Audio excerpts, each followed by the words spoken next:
नमस्कार साथियों। आज आप सभी के सामने प्रेमचंद की प्रसिद्ध कहानी आधार प्रस्तुत करने जा रही हूँ। आशा है आपको पसंद आएगी। सारे गांव में मथुरा का सा गठीला जवान न था। कोई 20 बरस की उम्र थी। मसें भीग रही थीं, गऊएं चराता, दूध पीता, कसरत करता, कुश्ती लड़ता और सारे दिन बांसुरी बजाता हाट में विचरता था। ब्याह हो गया था, पर अभी कोई बाल बच्चा न था। घर में कई हल की खेती थी। कई छोटे बड़े भाई थे, वे सब मिलजुल कर खेती बाड़ी करते थे। मथुरा पर सारे घर को गर्व था। उसे सबसे अच्छा भोजन मिलता और सबसे कम काम करना पड़ता। जब उसे जांघिए, लंगोट, नाल व मुकदर के लिए रुपए पैसे की जरूरत पड़ती तो तुरंत दे दिए जाते थे। सारे घर की यही अभिलाषा थी कि मथुरा पहलवान हो जाए और अखाड़े में अपने से सवाई को पछाड़े। इस लाड़ प्यार से मथुरा जरा टर्रा ही गया था। गायें किसी के खेत में पड़ी हैं और आप अखाड़े में डंड लगा रहा है। कोई उलाह ना देता तो उसकी त्योरियां बदल जाती। गरज कर कहता, जो मन में आए कर लो। मथुरा तो अखाड़ा छोड़कर गाय हाँकने न जाएंगे। पर उसका डील डॉल देखकर किसी को उससे उलझने की हिम्मत न पड़ती थी। लोग गम खा जाते थे। गर्मियों के दिन थे, ताल तलैया सूखी पड़ी थी, जोरों की लू चलने लगी थी।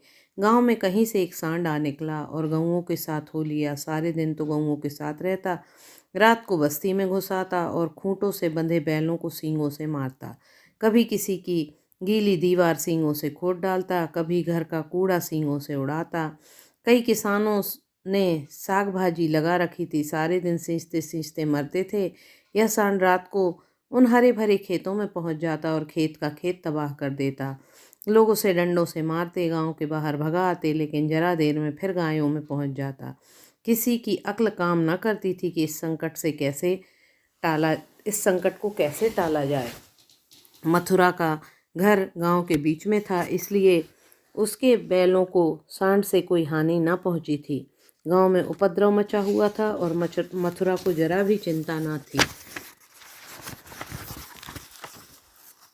आखिर जब धैर्य का अंतिम बंधन टूट गया तो एक दिन लोगों ने जाकर मथुरा को घेरा और बोले, भाई कहो तो गांव में रहें, कहो तो निकल जाएं।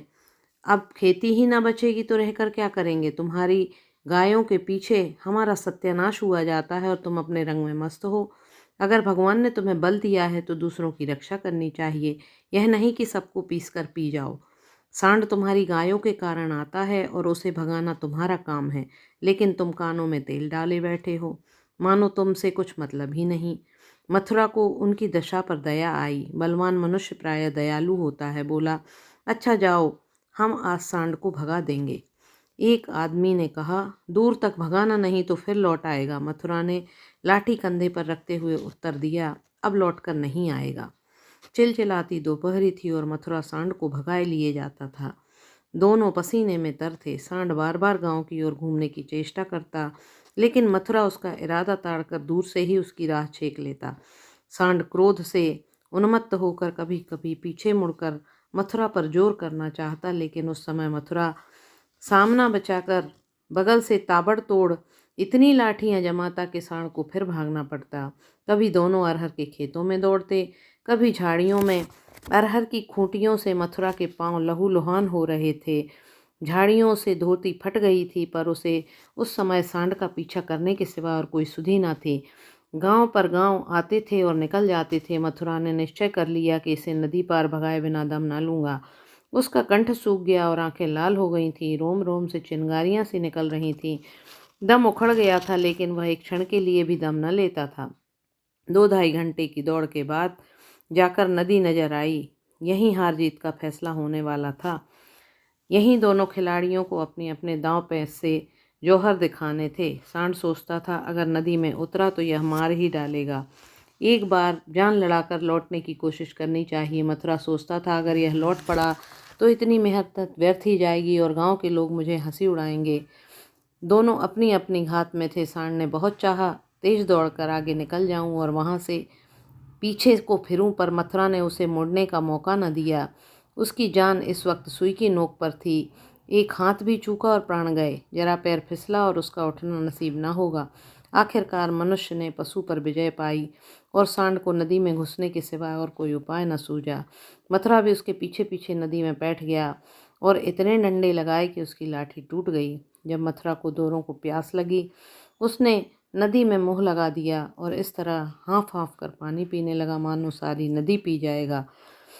उसे अपने जीवन में कभी पानी इतना अच्छा न लगा था और न कभी उसने इतना पानी पिया था। मालूम नहीं 5 सेर पी गया या 10 सेर, लेकिन पानी गर्म था, प्यास ना बुझी। जरा देर में फिर नदी में मुंह लगा दिया और इतना पानी पिया कि पेट में सांस लेने की जगह ना रही। तब गीली धोती कंधे पर डालकर घर की ओर चला, लेकिन 5 पग चला होगा कि पेट में मीठा मीठा दर्द होने लगा। उसने सोचा दौड़ दौड़ कर पानी पीने से ऐसा दर्द अक्सर हो जाता है, जरा देर में दूर हो जाएगा। लेकिन दर्द बढ़ने लगा और मथुरा का आगे जाना कठिन हो गया। वह एक पेड़ के नीचे बैठ गया और दर्द से बेचैन होकर ज़मीन पर लौटने लगा। कभी पेट को दबाता, कभी खड़ा हो जाता, कभी बैठ जाता, पर दर्द बढ़ता ही जाता था। अंत में उसने जोर जोर से कराहना और रोना शुरू कर दिया, पर वहाँ कौन बैठा था जो उसकी खबर लेता। दूर तक कोई गांव नहीं, न आदमी न आदमजाद। बेचारा दोपहर के सन्नाटे में तड़प तड़प कर मर गया। हम कड़े से कड़ा घाव सह सकते हैं, लेकिन जरा सा भी व्यतिक्रम नहीं सह सकते।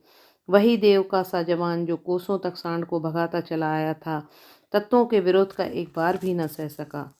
कौन जानता था कि वह दौड़ उसके लिए मौत की दौड़ होगी। कौन जानता था कि मौत ही सांड का रूप पकड़कर उसे यूं नचा रही थी। कौन जानता था कि वह जल जिसके लिए उसके प्राण ओंठों पर आ रहे थे, उसके लिए विष का काम करेगा। संध्या समय तक घर वाले उसे ढूंढते हुए आए। देखा तो वह अनंत विश्राम में मग्न था। 1 महीना गुजर गया। गांव वाले अपने काम धंधे में लगे। घर वालों ने रो धोकर सब्र किया, पर अभाग्नि विधवा के आंसू कैसे पहुँचते। वह हरदम रोते रहती, आंखें बंद भी हो जाती, पर हृदय नित्य रोता रहता था। इस घर में अब कैसे निर्वाह होगा, किस आधार पर जीऊँगी। अपने लिए जीना या तो महात्माओं को आता था या लंपटों को ही को। अनूपा को यह कला क्या मालूम। उसके लिए तो जीवन का एक आधार चाहिए था, जिसे वह अपना सर्वस्व समझे, जिसके लिए वह जिए, जिस पर वह घमंड करे।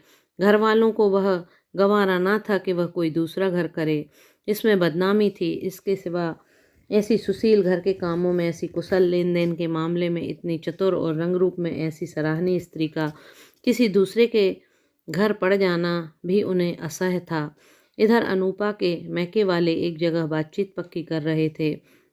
जब सब बातें तय हो गई तो एक दिन अनूपा का भाई उसे विदा कराने आ पहुंचा।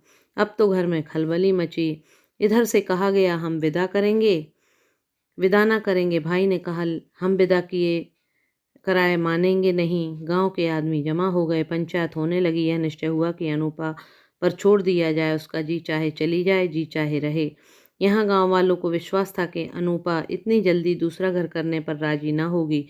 2-4 बार वह ऐसा कह भी चुकी थी, लेकिन इस वक्त जो पूछा गया तो वह जाने को तैयार थी। आखिर उसकी विदाई का सामान होने लगा। डोली आ गई। गांव भर की स्त्रियां उसे देखने आईं। अनूपा उठकर अपनी सास के पैरों पर गिर पड़ी और हाथ जोड़कर बोली, अम्मा, कहा सुना माफ़ करना। जी मैं तो था कि इसी घर में पड़ी रहूं, पर भगवान को मंजूर नहीं। यह कहते कहते उसकी जुबान बंद हो गई। सास करुणा से विवल हो उठी, बोली, बेटी, जहाँ जाओ वहीं सुखी रहो। हमारा भाग्य ही फूट गए, नहीं तो क्या तुम्हें इस घर से जाना पड़ता। भगवान का दिया सब कुछ है, पर उन्होंने जो नहीं दिया उसमें अपना क्या बस। आज तुम्हारा देवर सयाना होता तो बिगड़ी बात बन जाती। तुम्हारे मन में बैठे तो इसी को अपना समझो, पालो पोसो, बड़ा हो जाएगा तो सगाई कर दूंगी। ऐसा कहकर उसने अपने सबसे छोटे लड़के वासुदेव से पूछा, क्यों रे, भाभी से सगाई करेगा। वासुदेव की उम्र 5 साल से अधिक न थी। अब कि उसका ब्याह होने वाला था, बातचीत हो चुकी थी। बोला, तब तो दूसरे के घर न जाएगी ना। माँ, नहीं, तब तेरे साथ ब्याह हो जाएगा तो क्यों जाएगी। वासुदेव, तब मैं करूँगा। माँ, अच्छा, उसने पूछा, तुझसे ब्याह करेगी।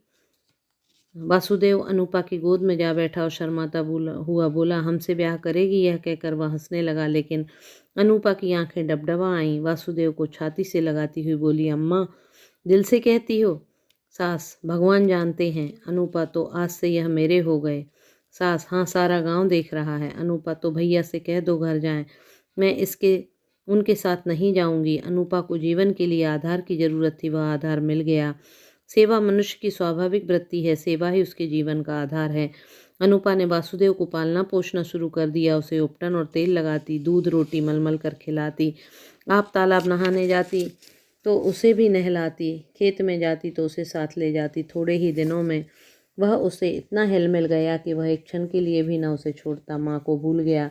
कुछ खाने को जी चाहता तो अनूपा से मांगता, खेल से में मार खाता तो रोता हुआ अनूपा के पास आता। अनूपा ही उसे सुलाती, अनूपा ही जगाती।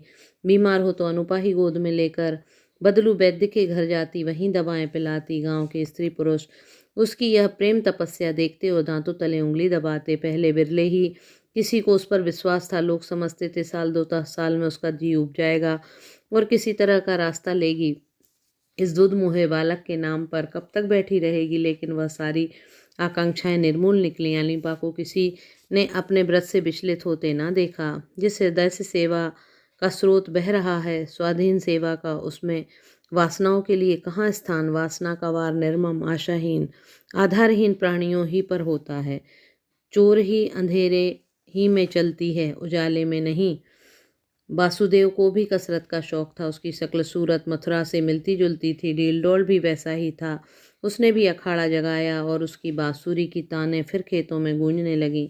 इस भांति 13 वर्ष गुजर गए। वासुदेव और अनूपा में सगाई की तैयारी होने लगी, लेकिन अब अनूपा वह अनूपा न थी जिसने 14 वर्ष पहले वासुदेव को पति भाव से देखा था। अब उस भाव का स्थान मातृभाव ने ले लिया था। इधर कुछ दिनों से वह गहरी सोच में डूबी रहती थी। सगाई के दिन ज्यों-ज्यों निकट आते थे उसका दिल बैठा जाता था। अपने जीवन में इतने बड़े परिवर्तन की कल्पना से ही उसका कलेजा दहल उठता था। जिसे बालक की भांति पाला पोसा उसे पति बनाते हुए लज्जा से उसका मुख लाल हो जाता था। द्वार पर नगाड़ा बज रहा था, बिरादरी के लोग जमा थे, घर में गाना बजाना हो रहा था। आज सगाई की तिथि थी। सहसा अनूपा ने जाकर सास से कहा, अम्मा, मैं तो लाज के मारे मरी जाती हूँ। सास भौचक्की होकर पूछा, क्यों बेटी, क्या है? अनूपा, मैं सगाई ना करूंगी। सास, कैसी बात करती है बेटी, सारी तैयारियां हो गई, लोग सुनेंगे तो क्या कहेंगे? अनूपा, जो चीज चाहे, जिसके नाम पर 14 वर्ष बैठी रही उसी के नाम पर अब भी बैठी रहूंगी। मैंने समझा था मर्द के बिना औरत से रहा ना जाता होगा। मेरी तो भगवान से इज्जत आबरू से निभाह दी। जब नई उम्र के दिन कट गए तो अब कौन चिंता है। वासुदेव की सगाई कोई लड़की खोज कर दें। जैसे अब तक उसे पाला उसी तरह अब उसके बाल बच्चों को पालूंगी। आशा है आपको यह कहानी पसंद आई होगी। एक स्त्री के मनस्थिति का वर्णन करती हुई एक सुंदर कहानी है। यदि आप इसी तरह की कहानियाँ सुनना चाहते हैं तो मेरे चैनल को लाइक और सब्सक्राइब करें। बहुत बहुत धन्यवाद।